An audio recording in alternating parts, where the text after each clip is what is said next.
Well, welcome back to another edition of Choppin It Up with Ramel, sports from a fan's point of view. Listen, lots of things to talk about, so let's get to it. We'll touch on the World Series, but the NFL and the NBA rankings have come out from last week, so I want to talk about those. So let's get right to it. Tonight, we resume the World Series. I look for Cleveland to go ahead and finish it up. No need to prolong this. Stretch it out to a game 7 where it comes down to a one-game series and anybody can win. I can see Cleveland coming out, jumping on Chicago early, and getting the win and starting the celebration. I can see that happening right away. So I look for this to end today, and Cleveland will have a feel-good story. Here's a city that hasn't had a championship of any sort in many years. And to walk away with 2016 with 2 championship banners, 2 parades, what a story for the city of Cleveland. Tremendous story. It's really a good feel to that. And I wish Cleveland well on tonight's game so that they can go ahead and secure it up. But now I want to get right into the NFL, the Shield. The rankings came out. Pretty much I agree with the rankings. Patriots number 1, Cowboys number 2, and you got Denver number 3. The one that kind of gets with me is Seattle at 4-2-1. I know Seattle's always been the darling. Last couple of years is like almost like the fairy princess. I'm not saying that they overranked or overrated or that they shouldn't be ranked at all, but I don't know about this 4. I'm a little skeptical. And also with Green Bay right behind it at 4-3, number 5. I'm thinking Oakland should be up there. And I'll touch on that a little bit later. But let's talk about the Patriots.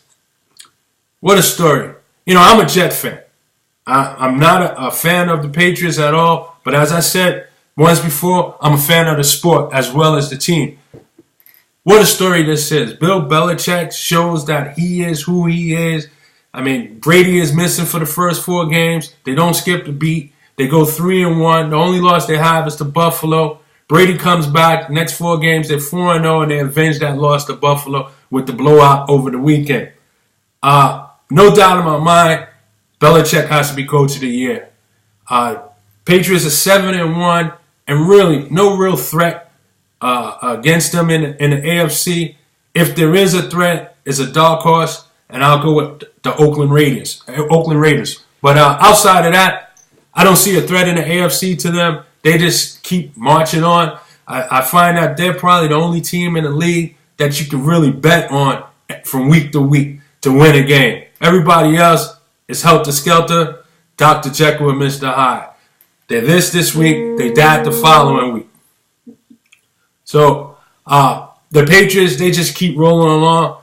I do not put Brady in the MVP conversation as we reach in the midway through the season at this point here. I feel he hasn't played enough games. But at the rate he's going, his name will be there at the end of the season. Make no mistakes about that. But currently, as we speak, I can't put his name in the race for MVP right now.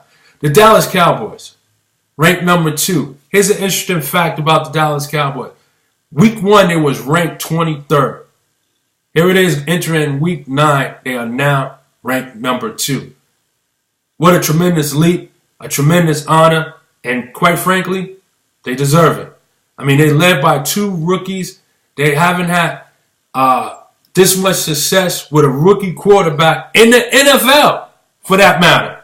Since 1948, the Chicago Bears, I think some guy, Jack Lujak, something like that. He was the quarterback as a rookie. He started out 6-1. So Dak Prescott, you're talking about about 70 years since a rookie quarterback has led his team to 6-1. And quite frankly, he can't do it by himself. But he is the orchestrator of that offense. He's the leader of that team as we speak. What a job he's doing over there. In fact, Dak Prescott not only gets my vote for Rookie of the Year, he gets my vote for MVP as well. I mean, I got 2 other people, and I'll discuss that a little bit later on in the show, who I think are deserving of MVP honors at the midpoint. But clearly, to be the Dallas quarterback, and I'm going to go here, an African-American coming out of Mississippi State, I believe it is, in the 4th round, what a tremendous job he's doing. I mean, tremendous job. a tremendous job. Like I said, they was ranked 23rd in week 1 to be at rank number 2 in week 9, 8 weeks later. It's a tremendous honor. I believe he's 4th in QBR among quarterbacks. I mean, just an awesome job that he's doing. Yeah, he's sharing the load with the fellow rookie of the year candidate and Ezekiel Elliott. But what a job they're doing. I mean, really, what a job. I don't know if Jason Garrett is the one that should get credit for this, or it's just Dak and Elliott just doing what they're doing. But, man, what a job that they're doing. They're looking like they can make a deep run. You can make the case that the Dallas Cowboys in week 9, going into week 9, is the best team in the NFC. And that's going up against the likes of Seattle, Minnesota, Philadelphia, and even Atlanta, who I'll talk about a little bit later on in the show. I mean, that's a really, really good job on them. I can't say enough about them. I mean, it's an even kind of distribution with the receivers out there. It's just a tremendous job what they're doing. The defense being led by Sean Lee, who I don't think gets enough credit around the shield for the job that he does. I mean, he's like this quiet assassin on defense. I mean, I challenge anybody. Anytime there's a tackle or the players in this area of the field, Sean Lee is nearby. I mean, he's the leader of that team. He's kind of a different leader. He's not one of those rah siscum type leaders, you know. But he leads by example. And the only knock on him is just seems like he's injury prone. But when he is available to play, he's a factor. You know, once upon a time I looked at him as a poor man's Kuechly. And he just may be. But when you compare his numbers to Kuechly, his numbers is going to be right there, if not better. Excellent leader on this team, this young Dallas team. And again, going back to the offense, that's anchored by that great offensive line. The one thing that they do to help the defense is they keep the defense fresh, because 9 out of 10 games, they're going to lead in ball control. So that's a good honor. I did mention I wanted to talk about the Falcons. I bring up the Falcons because, you know, at 5-3 and no one running away in this division, they have a chance to secure this division. Rather, you know, they have a chance to win this division, I should say. Matt Ryan having an MVP type season. You can't dismiss what he's doing, what Julio Jones is doing. In fact, you can put both of them in the MVP voting of MVP talks. Tremendous job on both of them. I mean, there's games that Julio Jones, it doesn't seem like he show up in the box scores, but to me, he shows up because on those games, he's getting double and triple coverage that's leading to somebody else beating the other team. So he's just a factor on the field. The fact that he's in shoulder pads, he makes a difference for that Atlanta Falcons team. He makes the game easier for Matt Ryan. And anybody who's watched Matt Ryan over his career, he's one of the more accurate quarterbacks in the league. I mean, if he sees you open, the ball's gonna find you. I mean, very rare do you see Matt Ryan have an awful game. I mean, yeah, you know, interceptions is part of the game, especially when you're a pass-happy team like the Falcons. But the Falcons right now, in my estimation, in the NFC, maybe the second best team behind the Dallas Cowboys. I'm not really sold on Seattle. I know their defense is their defense. I don't know if they have enough offense. Russell Wilson he's got to win games on his own. I like right now Cowboys, and then I like the Falcons in the NFC right now. I think those are the top two teams out there in the NFC. Speaking of the Falcons, they have a very, very big game on Thursday night. A short turnaround. They play Tampa Bay. The last 3 games, 2 of them in Georgia here at the Georgia Dome. Falcons lost to them. You know, if there's a must-win game for the Falcons, I believe this is a must-win game for the Falcons. 1, they need to win. 2, they need to beat Tampa Bay. 3 is a division. A loss here could make things very interesting in the NFC South. So if Matt Ryan wants to keep his name in the conversation of MVP and keep his team on the top of the division, he's going to have to pack his lunch, take it on the road in this short trip here, this 3-day turnaround, go down to Florida into Tampa Bay, and secure a win. Him and Julio Jones both have to do that. Devontae Freeman is a top 10 running back in this game today based off of rushing yardage. So between the three of them, they need to really go after it. And Quinn needs to have a game plan for this defense, because clearly Tampa Bay is not, and I repeat, is not afraid of Atlanta. Like I said, they've won the last 3 games. If Atlanta wants to show that they're going to make a run at this and go deep into the playoffs, Thursday night, they got to win this game. The stars got to play like stars. The MVP candidates got to be MVP. They got to come up big here because this team is not afraid of them. All right? So, now, another big game coming up for my Eagles. They got a game this week, and we'll talk about that later on in the week, but they got a big game against the Giants. This could be an eliminator game. Yes, you heard it here first. Week 9 could be an eliminator game. With the Eagles 4-3, 2 losses in their division, the Giants already with the wins over the Dallas Cowboys. And so this here could be a knockout punch for either team, especially if Dallas keeps rolling along. So the Eagles need to go into Giants Stadium, MetLife Stadium, I should say, and pull out the win. They got to. There's been trade talks about a wide receiver, Torrey Smith, coming out of San Francisco. I mean, if it's going to help the offense, I'm all for it, because I think our wide receiver corp is thin and suspect. All right, we rely too much on Darren Sproles.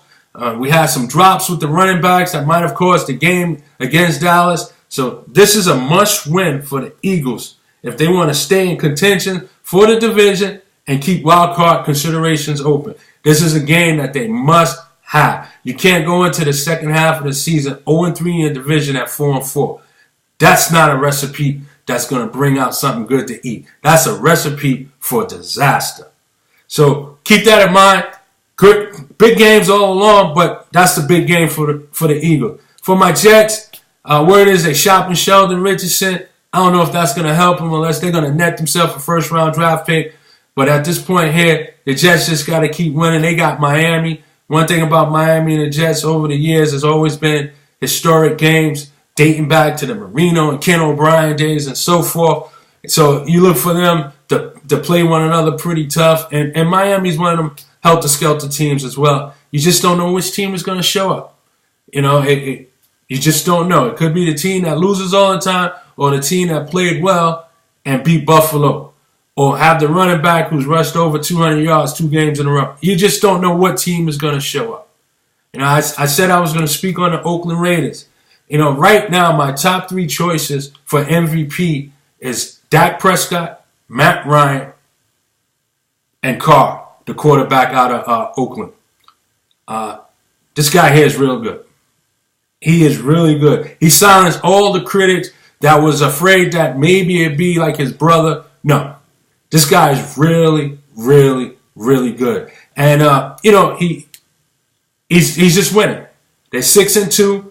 Yeah, it helps that he's got a nice little wide receiver tandem out there. Amari Cooper, one of the best upcoming young receivers out there. You got Michael Crabtree, who's a quality veteran. You know, there's no pressure on him. I mean, he's just playing well. If this team is lacking anything, maybe something on defense. But again, they're 6-2. They could challenge Denver for out west. I actually think they may win the division. All they got to do is duplicate 6-2 the second half of the season, 12-4. I think that might secure the division, maybe even home field advantage. For the first 2 rounds, I doubt if they'll beat out the Patriots. The Patriots look like they might have one of them special years again, 14-2, 13-3, maybe even 15-1. I mean, Brady misses 4 games, comes back, does not skip a beat, picks up from where he left off, or just look like he's been there all along. You know, so Oakland Raiders, yes, good story there. They're only getting better and better and better. I think the future is bright for them. This is not going to be the last that we hear from them. And again, Carr is an MVP candidate. And the 4th person to round out my MVP candidate, is Julio Jones. Sometimes I don't know who makes who. Does the quarterback makes the receiver, or does the receiver makes the quarterback? I don't know, but together they're special anyway. They both need one another, and they're putting up huge numbers. So there you go. For my MVP candidates, I have Dak Prescott, I have Matt Ryan, Carr, and Julio Jones. On to the association, the NBA, the rankings came out. Man, you know what? I don't want to sound like a complainer, a whiner, or even a broken record. It's very important that my New York Knicks do well because the four-letter network, I'm just going to refer to them as that. The four-letter network shows no love for the New York Knicks. Before the season started, they ranked them at 21. After the first week, they still got them ranked at 21 at 1-1. But what bothers me is that they have the Memphis Grizzlies ranked number 10 at 2-1. With come from behind win against Minnesota. They pulled off a win, I believe, last night or the night before against Washington. Yes, the night before against Washington. But they lost to the Knicks. They're ranked number 10. The Knicks is ranked number 21. Then you got the Minnesota T-Wolves. They're 0-2. Haven't even won a game. They're ranked 18th. And you have the Dallas Mavericks that's winless in 3 trips, and they're ranked 20th. How are these teams, the Minnesota Timberwolves and the Dallas Mavericks, ranked ahead of the Knicks? That's baffling. It's mind-boggling. But it's also biased. And that's why it's important that the Knicks prove these guys wrong, come out here, have one of them 48 to 50 win season, and show them that they were wrong all along. I mean, this to me, this is disrespectful. All right? And I'm not saying Memphis Grizzlies shouldn't be ranked above the Knicks. But if the Knicks beat them, why is there such a gap between where they are ranked? One is ranked at 10, and the Knicks is ranked at 21. Only thing I can think of is biased behavior. To round out the top 5 of the rankings, clearly they got it right here. Cavs, Spurs, Golden State, Clips. I give you to Toronto. But the one that I want you to keep your eye on, they ranked them number 7. They're 3-0. That's OKC. I spoke to many people prior to me starting to do this show that I believe that Russell Westbrook will be an MVP this year. Many people think, you got to be a top 4 seed. I said, in order for Russell Westbrook to be MVP with this team, he has to have an Allen Iverson type season that took Philly to the championship against the Lakers. And let me tell you something. If there's anybody in the league that can have a comparison season to one of the great ones to play this game in Allen Iverson, without a doubt, it's Westbrook. It's Westbrook. In his first 3 games, he's averaging, in his first 3 games, he's got 100 points, 30 rebounds, 30 assists. Who does that? Really, who does that? Can we name somebody else to do that? We're going to have to dig deep. We're going to have to dig deep. Those are phenomenal numbers. Phenomenal numbers. Westbrook. I look for Westbrook to make a run at the MVP all season long. There's no doubt in my mind they will be a 4th seed. And I'm hoping that they meet Golden State. I think that would be must-see TV if they meet in the playoffs. If they're 4th seed, it won't be the first round. But I hope they meet them somewhere along the way. Because that would be must-see TV. I think Westbrook has taken on this challenge of running his own team and may not be playing with another all-star player there. But I'm going to tell you, we're going to watch the emerge of Oladipo over there. There's no pressure on him as he had in Orlando to maybe possibly be a Westbrook or be an Iverson. He's coming over there to be an understudy. He just got rewarded yesterday handsomely, him and Steven Adams with extensions. He got a 4-year, $84 million. Steven Adams got 4-year, $100 million. God bless him, man. God bless him. That's awesome. I'm for the players getting paid. If my son is watching, you owe me a refund. I did my job. I sent you to basketball camps and coached you. Blessed you with a nice jump shot. But you ain't get there. But it's all good. Still love you, son. No problem. But I just look for OKC, to make noise. And again, it would be must-see TV if we had a playoff round with Golden State against OKC. That would be fun to watch, guys. It really would be. It would be fun to watch. All right? But the Knicks got a big game tonight. Well, not a big game, but they got a game tonight against Detroit. You know, they're going to be on the road. Like to see how they do. I thought they gave a great effort on Saturday on the home opener against Minnesota. So I like to see what they're doing. You got Phil Jackson stepping in. Oh, wow. Look at this. We got a caller. We got a caller on the line. Who's this? Hey, Troy. Long-time listener. This is Daniel. Hey, Daniel. How you doing? How can I help you? I'm doing good. Hey, I had a question that I wanted to ask you. Before you ask that, where you from, Daniel? I'm originally from New York. Okay. So are you a Jets or Giants fan? I'm a Giants fan. Mets or Yankee fan? I'm sorry, what did you say? Mets or Yankee fan? Nets all the way, baby. All right. Knicks or Nets? Knicks. All right, 2 out of 3 not bad. So you're a Giants fan. I'm a Jets fan. I can roll with you. So you got a question? I do. Okay, with all the level of talent out there, I know we're talking about week 7, week 8 of the NFL season. Yes. Up to this point, not talking about, this guy is a threat, this guy is a potential. No, I want to know, up to this current week of the NFL season, who is your top 5 wide receivers? Go. Wow. That's a real good question there. Real good question. Wow.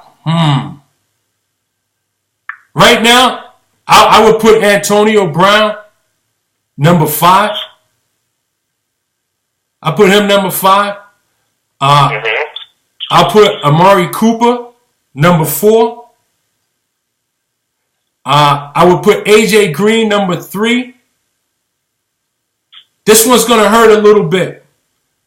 I'm going to put Odell Beckham, your wide receiver, number 2. Although, if I was picking a team and I had a first pick for a wide receiver, I would choose him. I think that Odell Beckham, if it touches his hand, it's a catch. Number 1. Number 2, he's a great receiver. And number 3, I like a guy that plays with his passion and his energy. And here's one that maybe some people don't see, but I see this. I like him like how I like Deshaun Jackson back when he was with the Eagles. He just frustrates the defense, man. And if you can knock the defense off their plan or get in their head, I like that. But right now, I'm going to have to put him number 2. And number 1, right here, down here in the backyard, where I stay at, it's got to be Julio Jones, man. This guy here. I agree with your list. Okay. I agree with your list. Okay. One stat that I wish we could do a little bit of research on because I don't have all the information is targets, catches, drops. Wow. If you can do a little bit of something for me to kind of find out how many targets each receiver has got versus how many catches they got versus how many drops they have, I think that kind of tells me a little bit more than, the deep threat, the long ball, but more so who's capable of catching those type of passes. Okay, that's fair enough. I'll have to dig deep on my research on that. But what you're really saying is that, who's being clutch? You know what I mean? I mean, if the ball is being thrown to you, and you know how they say, if it touches your fingertips, you're supposed to, secure it. But who's being clutch? So, but Daniel, I like the call. I like the question. I'm glad to hear that you're listening and you're watching it. And feel free to call up anytime. Do you have anything else you want to say? Go Giants. Let's beat those Eagles. Oh. That's going to be a big game. I touched on that before you called. Me being an Eagle fan, that's going to be a big game. Daniel, I made the comment that this could be the eliminator. The Eagles is 4-3 with already 2 division losses to Washington and Dallas. They can't afford a third one to the Giants and becoming 500. So this is a must-win game for the Eagles on the road. And it's probably a must-game win for the Giants as well. It sure is. So how many division losses do you guys have this year? I'm sorry? Did you guys lose to Washington yet? We lost to Washington. You lost to Washington, right? Yeah. Right. So that's your only division loss because you guys beat Dallas in the first week of the season. So I'm not saying you guys can afford a division loss. Nobody can. But for sure, the Eagles cannot. This is one that they got to have. They have to go and win. Should be a great game. Once again, thanks for the call, Daniel. And keep watching, keep listening.